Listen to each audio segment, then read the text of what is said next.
Onondaga Historical Association. I'm here in Syracuse, New York, to take the oral history interview of Marilyn Bittner and Elizabeth Damarian.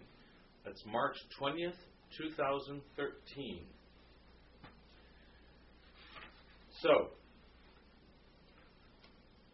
I want to start with the candle business because you know so much about that, and then we'll move into some of the other history that you've been witness to and experienced here in Syracuse, New York.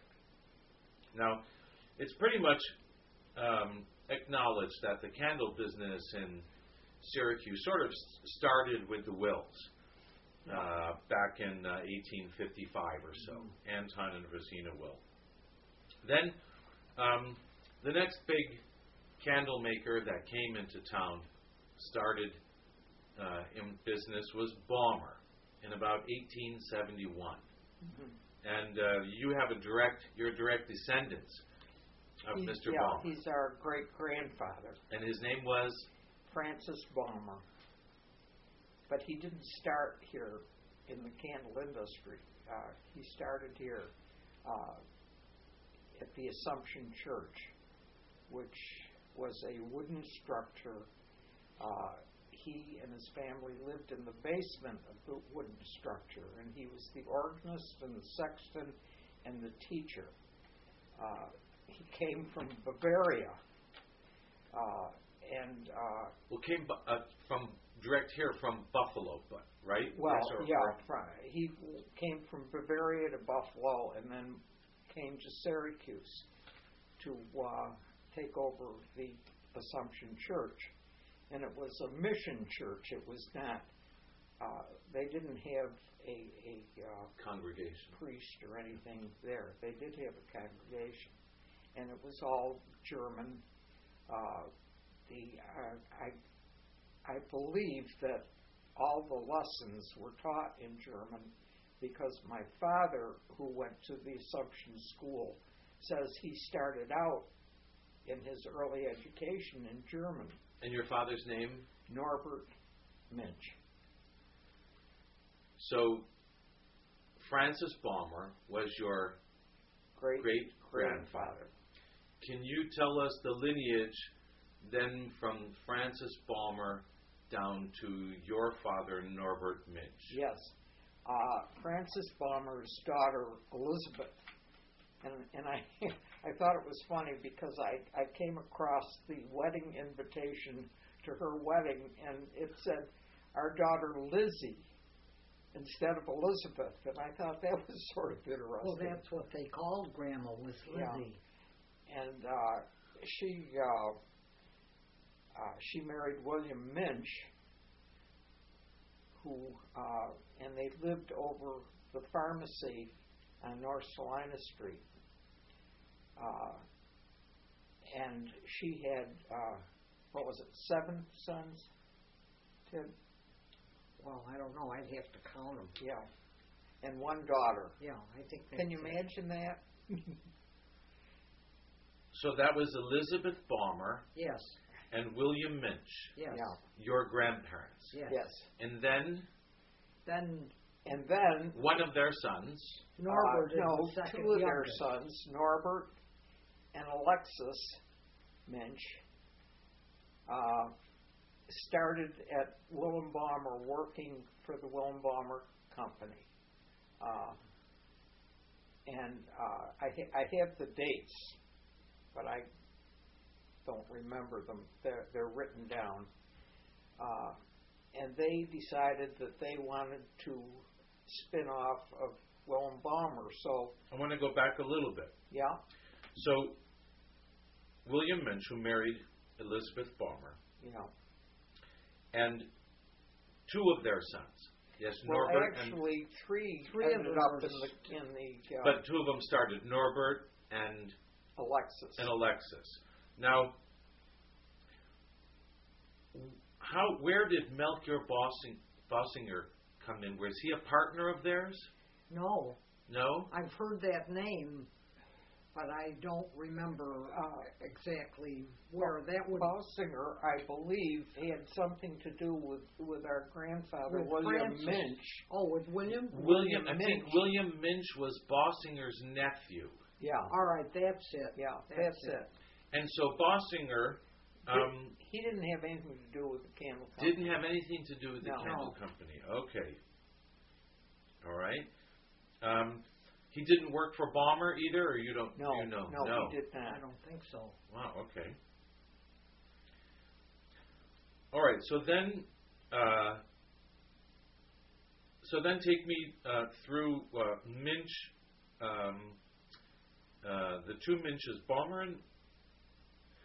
First, let's go back a little bit more. 1896 or 1897, Balmer and Eckerman Will merged to make Will and Balmer Candle Company. Well, I believe Will and Eckerman got together first, and then they merged with Balmer, Francis Balmer. Right. Then, now, Kreitzer worked at Will and Balmer. And how did that... I don't think Kreitzer worked. I don't think he ever worked at Will and Balmer. Really? How he got into that was later on when his mother, Okay, Clementine Balmer. She was a sister of Elizabeth Balmer. Clementine Kreitzer helped came up with the money for the boys to buy the Knapp Candle Company. Because she had two sons that she wanted in the candle business. Okay, so Elizabeth Balmer Muench's sister was named Clementine. She married a Kreitzer. Yes.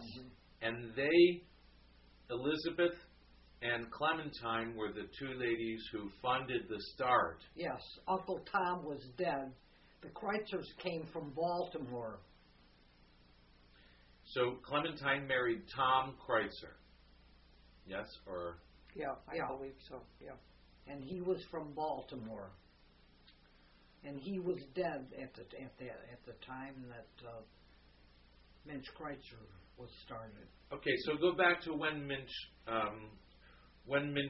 Kreitzer was started, the first, and that was about 1925, right? Because I thought it was 1922.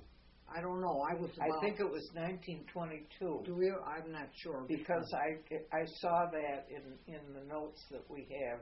Well, that could be because I was about 7 or 8 years old when Dad moved up to there. Because I can remember. It was before I was born. What I have is one of the Cathedral Candle employees, a man named Knapp, started a company called E.J. Knapp Wax Candle Company in about 1903. And then, according to my records, 1925, Alexis and Norbert Muench bought E.J. Knapp. Yeah, Knapp had gone down the tubes. Okay. One of the things I think that I read was that the Catholic Church decided it would be cheaper to make their own candles rather than to buy them from Will and Balmer, so they funded the Knapp Candle Company, and it didn't work, and that's why it went up for sale. They were losing money on it, but the Catholic Church was behind that, which is sort of interesting. And then that went down. Yeah. And Norbert and Alexis, your dad and your uncle, Ollie, with help, funding from Elizabeth and Clementine. Yeah. Yes. Elizabeth Balmer, Muench, and Clementine Kreitzer funded the purchase of E.J. Knapp, and your dad and your uncle started Muench Kreitzer Candle Company. That's correct. And what do you remember from that? Well, all I remember is Dad, we lived on the north side at that time, and I know that he could walk from our house to the factory. Before that, we would always pick him up at Will and Balmer or out at out along the lake there, because Will and Balmer had another company out there, and I don't remember an awful lot about it except that it was. Well, you were pretty young then. Yeah, I was young, and you don't pay much attention to what your parents are doing, except that you knew your father had gone to a different company. Did they only make religious candles? At that time, table candles also. And one of my sons, both my sons worked at Muench for a short time, and one of them was telling me that he was one of the ones that recycled the old wax, and the beeswax had to be kept very special because that was the church candles on the altar. And then they did table candles also. And I remember Dad was always burning candles at home to make sure they didn't smoke and drip and things like that. So he was testing candles at home? All the time he was testing candles. We had a neighbor who thought we didn't have electricity, that we were living by candlelight. Well, at dinner at night there would be 12 candles on the mantle all lighted, and the candles on the table were always lighted also. So, there was a lot of candlelight all the time at night for dinner. Marilyn, what's your earliest memory of the candle business, your dad in the candle business? Going to the plant with my father on Saturday mornings, and I was turned loose. I always loved being turned loose because I was very adventuresome, and I learned and on Saturdays, they were manufacturing on Saturdays, so I learned how candles are made. I learned all about the machines and all the specialties when they made these Paschal candles that are works of art. They're absolutely gorgeous. And there's a story about my father when he was first in the candle business, that he went to Mass and they had a Paschal candle, and it was one of theirs, and they had just bought the candle company, and he was horrified to see that it looked like the whole thing was going up in flame, and he found out that they had used a broomstick for a wick. So he changed that quickly. I imagine, knowing him, he probably replaced the whole candle. Dad always said that the wick was the most important part of the candle. If it was not a good wick, it was not going to be a good candle. Do you remember anything about your great-grandfather? No, I don't feel that. I remember my great-grandmother, because we used to go to her house to watch the circus go by when they had the big parades, when the circus came to town. And her house was where? I think it was on State Street, South State Street, but I'm not sure whether it was State or Salina. I thought that was an aunt. I thought that was an aunt that lived on State Street when we used. When I was a kid, we used to go to Elizabeth Balmer's. Oh, okay. Aunt Libby, she was called. And I'm not. I've got a picture of Aunt Libby, and she married a Balmer. All right, that's the but one. But it wasn't Francis Balmer. No, I guess she married not. One of them. I don't remember ever seeing Francis Balmer. So was that one of Elizabeth's sister married a Balmer? No, she was out. She became a Balmer. I've got a picture of her with all that information, so I can. And she was married to George Balmer. Is that Aunt Libby was? Aunt Libby was young George Balmer's mother, I remember. Oh, okay. And Pauline, remember Pauline? Yeah. And there were a couple others, but I can't remember who they were. Yeah. So the Balmers were very involved in the family, but not necessarily in Muench Kreitzer That's right. company. No, they were never involved in Muench Kreitzer. What do you remember about the early days of Muench Kreitzer? Muench Kreitzer was a candle company. Obviously, Willem Balmer was a big candle company. There was competition between them, but they were friendly and they all got along. Yeah, everybody was related, and the North Side was very much involved. There were so many people involved on the North Side, and a lot of them were German. And when Bud, Millie, and I were little kids, after Dad and Uncle Ollie had Willem Balmer, we used to go to the factory just as Mare did later on with my dad. But I think it was on Sunday because they weren't working, and there would be nobody, and we'd be turned loose too. So, we'd wander around and poke here and there. It was fun.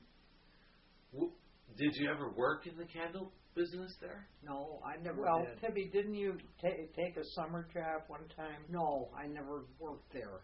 I thought you did. No, I went up with Dad one time, and they were. He turned me over to the person who did the telephones, poking in all the telephone operator. She showed me once how to do it and then left. And here I am, not knowing what the heck is going on. And I never went back again after that one day. Because I told Dad, no way. So even though they were really competing companies in a way, you never felt that? No, they were never in competition. Well, for one thing, Willem Balmer was big on church candles. And Muench Kreitzer sort of did the novelty candles. No, they didn't do the novelty candles at first. Till much later. Well, I don't know how late that was. But they did a lot of table candles, and they did a lot of church candles, but there was no competition that I remember. Churches burned a lot of candles in those days. So, and there were a lot of churches. Tibby, when do you remember when they started the novelty candles? When they started an MK line? That was much later. Let's see. I'm trying to remember whether we still lived on the North Side, or I think we lived on Twin Hills, which was a lot later, because I was 12 when we moved up there. So, it was much later. But they did some of the first novelty candles, and the first one that I remember was those little floating flowers that you would put in a bowl of water and light the flower. And that was one of the first. And then they developed more and more different ones after that. When you went up there on Saturdays, Marilyn, and everybody was working, what did you do? Well, there was a cart that they put stuff on, and I would climb in the cart, and with my feet I'd go rolling all over the place. And I used the elevator, going up and down the elevator. That was always a lot of fun. And then I'd talk to the various workers and find out how things worked.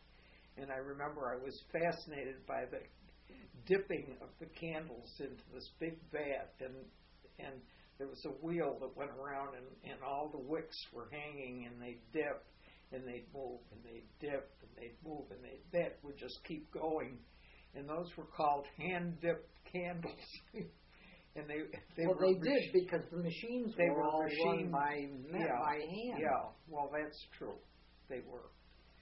And apparently they used steam a lot at the beginning for some of the things that they did. Because when I was a little kid, a lot of people didn't even have electricity. So... Tibby, you mentioned that your dad once said that how important the wick was. Yes. In making the candle burn properly. The wick was very important to him. Anything else that you remember about that he would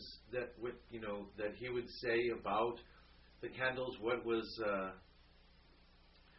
important to him about the candles, or how how they burned. What was he looking for when he had all the candles around the house? To see if they smoked or if they dripped. And that was very big with him. And they would say candles are smokeless, dripless, and odorless. I remember that. Yeah, that was one of their sales pitches. So you were very conscious of the business that he was in. Yeah. And, Oh, yeah. And the contribution. And I'm interested in a little bit more also in, because it seems all of these German immigrants who were in the candle business, a lot of them lived on the north side. Syracuse was the center for the world of the candle industry early on. And your social life was involved with the candle business in a way because of family and. I don't think it was involved with the candle industry for the social life. German? I think not all German either. No, I think the Markerts. Now they were German. Well, yeah, but Bill Markert, Dreschers. I played with his brother Eddie and little Philly. He was the cutest little kid. I see him now and it makes me laugh. So it was a North Side community. Yeah, but a lot of Germans in the North. So. What other German families did you socialize with there? Well, let's see. You mentioned the Dreschers. Hoffmans, Hoffman Snappies, and Dreschers, Markerts. Who were the people that lived across the street on Danforth Street? There were a whole bunch of them. They had a lot of Irish friends at that time too. Were you ever conscious as children? Were you conscious of the fact that the money that came to start Muench Kreitzer came from Elizabeth and Clementine? No, I wasn't aware of that. I don't think as a kid you pay any attention to stuff like that. Who was Elizabeth and Clementine to you? What was? Well, Clementine was Aunt Tina, and she was she sort of scared everybody and tried to run everything that was going on besides. And Grandma Muench was just this lovely old lady that was always sitting in a big leather armchair when you'd go. And when you'd go as a kid to see her, which you did every week with your father, you would go in and say hello, and she would get up and go to her purse and take out a nickel to give to each one of us. And then we'd go to the kitchen and get a soft drink. And then we'd go downstairs and spend the nickel in the pharmacy downstairs for candy or something. And you always went through the same thing. How about you, Marilyn? Was Clementine scary to you as well? Oh yeah. She was a very formidable woman, and she lived out in Constantia. No, she lived on Court Street. Oh, that's right. She had a big house on Court Street, right there by Salina, right that became a restaurant, and I remember people. It became Tubbard's Restaurant after a long burned time. Down. But she also had a very large estate out on Oneida Lake. Yeah, that's what I was thinking of. And that's where I saw her mostly, is Oneida Lake, although I do remember going into the big mansion on Court Street.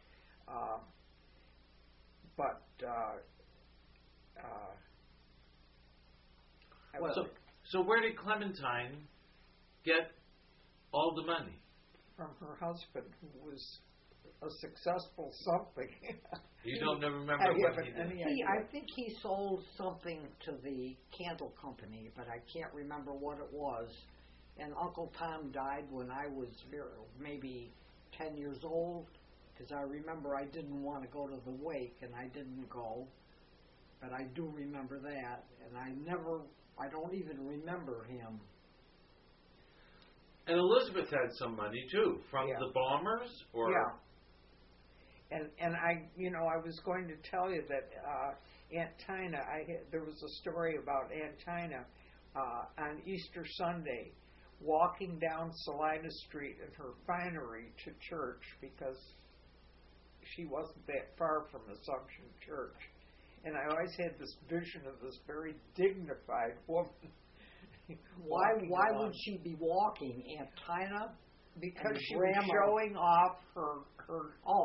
Aunt Tina and Grandma had electric cars, and they and Aunt Teresa were the only three people in the city, I think, that had these electric cars, and they were like this, and you sat inside.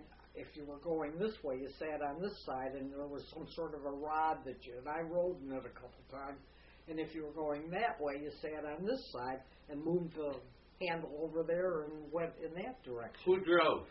They did. Did they? Yeah, Aunt Tina and Grandma and Aunt Teresa all had. And Aunt cars. Teresa was not a relative. No, Aunt Teresa was. She started out as a hired nurse girl for Grandma Muench's children, but later on she became one of the family. She was the first woman pharmacist in New York State after a while. She worked with my grandfather in the pharmacy. Do you remember ever your grandmother Elizabeth and your Aunt Clementine being involved in the candle business at all? No. Discussing it? Nothing. Never. I never remember them doing anything. They really did it for their kids. How about the relationship with your father and your uncle in the business? They worked well together. They talked business a lot. Uncle Ollie was a overpowering man, and I remember as a kid being up there and hearing my father, who was the second youngest, and Ollie was up higher, arguing and both of them yelling at each other. But we kids didn't pay much attention. We just did our thing, when we were up there. How about you, Marilyn? What do you remember about the relationship? I remember my father sitting in the breakfast room just being upset with the latest conflict he had with Ollie. Do you remember what the conflict, I do think at one point Uncle Ollie wanted to do more novelties, and my father was afraid that they were going to lose their shirt on novelties. So there was that conflict. Uncle Ollie won, of course. I have the feeling Uncle Ollie always won. I don't know. Dad always could stand up to him very well. Well, he always did stand up to him. And the only time they ever argued was over, something about the business. Because otherwise, so far as I ever knew, I never heard of any conflict in the family with any of the brothers and Aunt Kath, of course, was very special. Now, was everybody speaking English or German? Yeah, I never heard my father speak German. Well, we had German words in our family, and when I lived in Germany, it all sounded very natural to me. But I had something interesting to say, and now I can't think of it. But in general, things went pretty smoothly with the company, the families. Oh yeah. What other family members worked in the? Well, everybody did. My Uncle Will's three sons were there: Tom, and Joe, and Paul, and Uncle Ollie has two grandsons. His grandsons were there later on. All Muenches. Well, they're mostly boys. Jimmy O'Neill, and Michael Muench. Michael Muench. Now, Jimmy O'Neill is my he uncle. left. Is your uncle? My uncle Ollie's grandson. Ah, okay. So Mare's getting off into a much later period of Muench. Right. We're going to go to Jimmy O'Neill in a little bit, and Mac Miller and all of that. But I want to stay back to your earliest memories of the. Mare's getting way Well, Yes. I wanted the story I wanted to tell was during the war, they employed some German prisoners of war, and my father went down to talk to them in German, and he was quite happy to have someone to speak the language with. Well, he went down there and he spoke German, and they laughed at him. His German was not up to par. Well, they spoke a different Dialect of German. That was it. So pretty much the whole family was involved in the candle business. Yeah. Were you conscious of other family members or other friends of the family who were involved in other candle companies in town? No, we never. Well, the Steigerwalds were friends of the family. Well, the Steigerwalds. I remember going to Mary Steigerwald's birthday party, and Mary came to my birthday party. Yeah, they were always friends. This would be Lewis's aunt. Well, Mary. The Steigerwalds lived right across the street on Danforth Street from Grandma Gang. They did? Yes. Well, so you knew them more as neighbors and neighbors and friends, yeah. not as people who were necessarily in the candle business. Yeah. No, we never went with candle people, really. Right. Well, I did. Tibby and I lived separate lives. Well, yeah, Mare's like a different generation. I'm 11 years older than she is, so you know, my life was entirely different than hers. Well, Louis Steigerwald told me that he would not be here if it were not for Francis Baumer, who talked his great-grandfather into coming over from Germany to work for Willem Baumer, and that's where he started with Willem Baumer, and then he spun off to the Cathedral Candle Company. Right. That was Jacob Steigerwald, and actually he worked at Baumer when Baumer and Will merged. Is when so he never actually worked at Willem Baumer. He left when Willem Baumer got together. Yeah. Jacob wanted to stay with church candles. Yeah. Willem Baumer decided to expand a little bit into some of the household candles, but they weren't making any of the novelty candles. I think that I don't think Muench Willem Kreitzer Baumer ever made novelty. Yeah, I think it was Muench Kreitzer who really started the that was the novelty. And they were very new to the public at that time, as I recall. So, do you remember any talk about, or what people said about people like Francis Baumer? I understand he was very, very well liked by all and a nice man. Do you remember anybody who? No, I don't remember anybody ever talking about. No, the. I know that my sister Millie thought he was a real hero. Well, he was a very highly educated man, and in those days, not many men went to college, and no women ever went in those days. So that was why Millie revered him, because she revered education to that point. She was a teacher as well. Yeah. Anything you ever remember hearing about the Wills or Rosina Will and Anton? My grandmother, my mother's mother, her father married a Will, so, but that would be a second wife, and I never heard them talking much about it, but I knew that there was a Will in the family somewhere on my mother's side, as well as Baumer's on my father's side. But whether her family was into the candle business, I don't know. So did you ever hear anything about Anton Will's suicide or any? No. Yes, I sort of remember something about that at the time. You know, there was probably a big affair in Syracuse. Mm-hmm. So I must have heard my parents talking, but I don't remember much about it.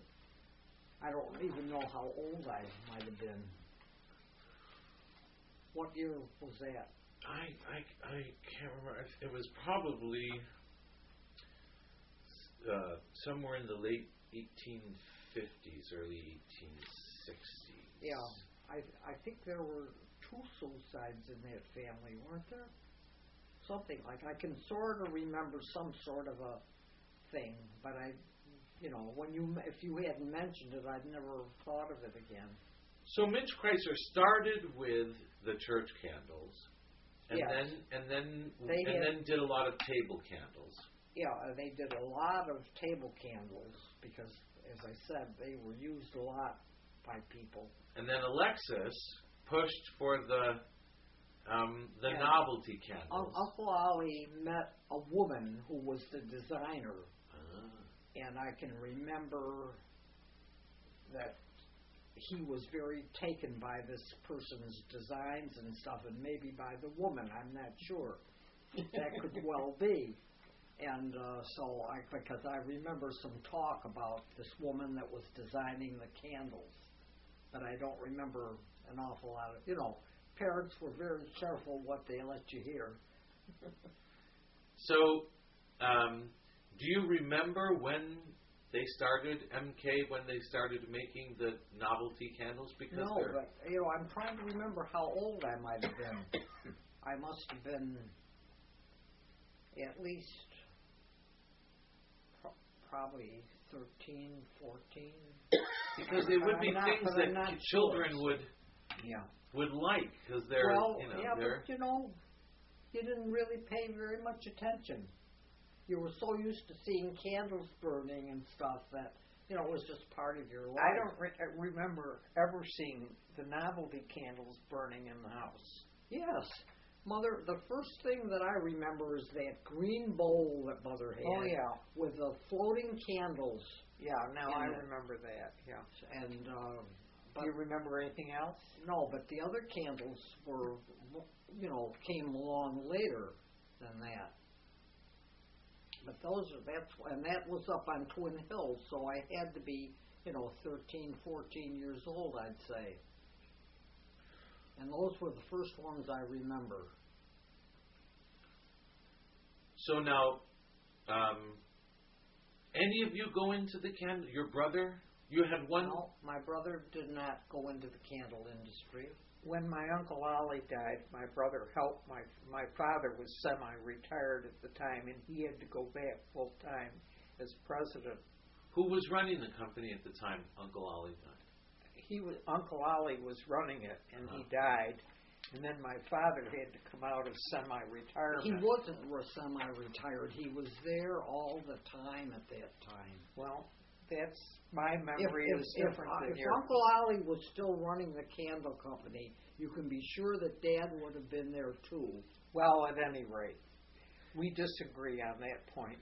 Who else was there? Who else in the family was there at the time when they were about? My Uncle Will's 3 sons were there. Tom, Joe, and Paul. So Uncle Will was whose son? He was a doctor. That was my... Oh, okay. So that was Ollie and Norbert's brother. Their brother.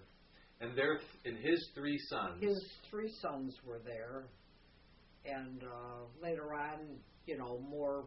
Do you remember their names? Those. Yeah. Joe Muench, Paul Muench, and Tom Muench. And then... and there's still a Tom Muench, that's alive today. So Ollie and Norbert were there, and then Will's sons were working in the business. Yeah, they always were there. I don't know. And Uncle Franz's son, John.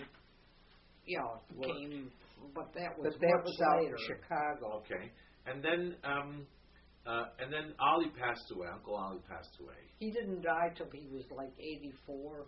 And worked up until then? Yeah. And he wasn't about to give up being president, And then what happened? Then my father took over. And my brother Bud helped him during that time. But Bud he wasn't... For a short period. He wasn't ever at the factory. What about your cousins? Tom Muench was really the next in line. But Joe and Paul didn't want it. They were older, but they didn't want it. They were getting ready to retire themselves. And Tommy got sick. So that was when the Kreitzers took, and the next one in line would have been Fritz Kreitzer, and his son Tony were working up there. Were you conscious of the fact that there was a change at that time, that it was a family business that was very close to you, and then it started to move a bit away? Well, I was very conscious of it because my husband, Frank Bittner, got me in touch with my cousin Fritz and my cousin Michael Muench, and so I was getting in Jimmy O'Neill, and we were socializing with them. Now, Jimmy O'Neill was Uncle Ollie's grandson. Ollie's daughters. His daughter Mary's son. Okay, and so Mary married an O'Neill. Yeah. And had a son, James O'Neill, yeah. who worked in the business. Yes, and Henry, Mary's husband, worked in the business too. Henry O'Neill was up at Muench Kreitzer, Damarian. Was he? Yes. Now, the O'Neills were a generation older than you? They would have been... They were Tibby's generation. Okay. Well, that would be your generation too, but... But you knew Jimmy O'Neill. I mean, you knew... Well, I knew Jimmy the best. My husband and I socialized with Jimmy and his wife, and Michael and Ann Muench, and Tony Kreitzer. And so, tell me about when you became conscious that this was starting to... The Muench family, as far as your immediate family, was starting to be distanced from the... When I became aware of it, when Fritz Kreitzer took over with his son Tony, and things started not going well. Do you remember around when that was, Marilyn?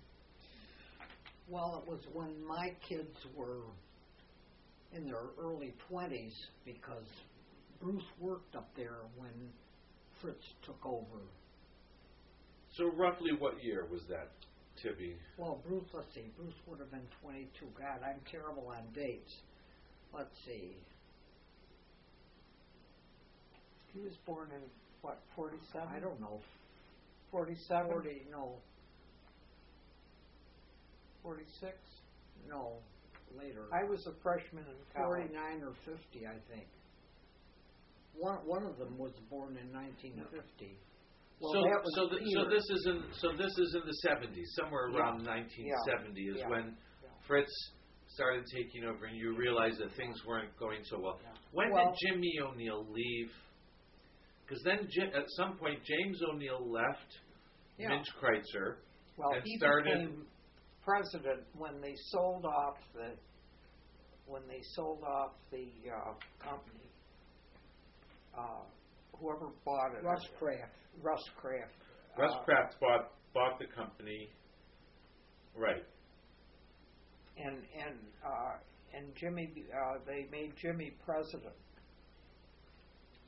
Okay, my information says that when M&K sold to Rustcraft greeting cards, Frederick Kreitzer, is that Fritz? Yeah. Fritz remained president and CEO for a while? He might have. I was not aware of that. He could have. At any point, sometime around there, Jimmy took over. Yeah. And then eventually left. Yeah. And bought Mac Miller. Yeah. And then Michael took over. Michael Muench then became president. Oh. And that was one of Uncle Ollie's grandsons. Yeah. Okay. It gets pretty complicated. That's okay. You're clearing up a lot of it, actually. Do you remember anybody... this is Francis Baumer's wife was a woman named Anna Kuntz. And Lou Steigerwald tells me that a friend of his great-grandfather's, a friend of Jacob Steigerwald, was a guy named Isidore Kunz. I remember the name Kuntz, but I don't know why. Somewhere way back in my early days, I can remember somebody named Kuntz that was involved with the family. Okay. But I don't remember much about it. He was one of the original owners of Cathedral Kent. Oh, was he? He was one of Jacob's. He was a good friend. Isidore Kunz was a friend of Jacob Steigerwald, and was one of the original founders of Cathedral. Would know more about them, probably. Well, he was wondering if you, by any chance, knew if there was a connection, what the connection between Isidore Kunz and Anna Kunz, if there was a... I have no idea. I just remember that last name. And go ahead.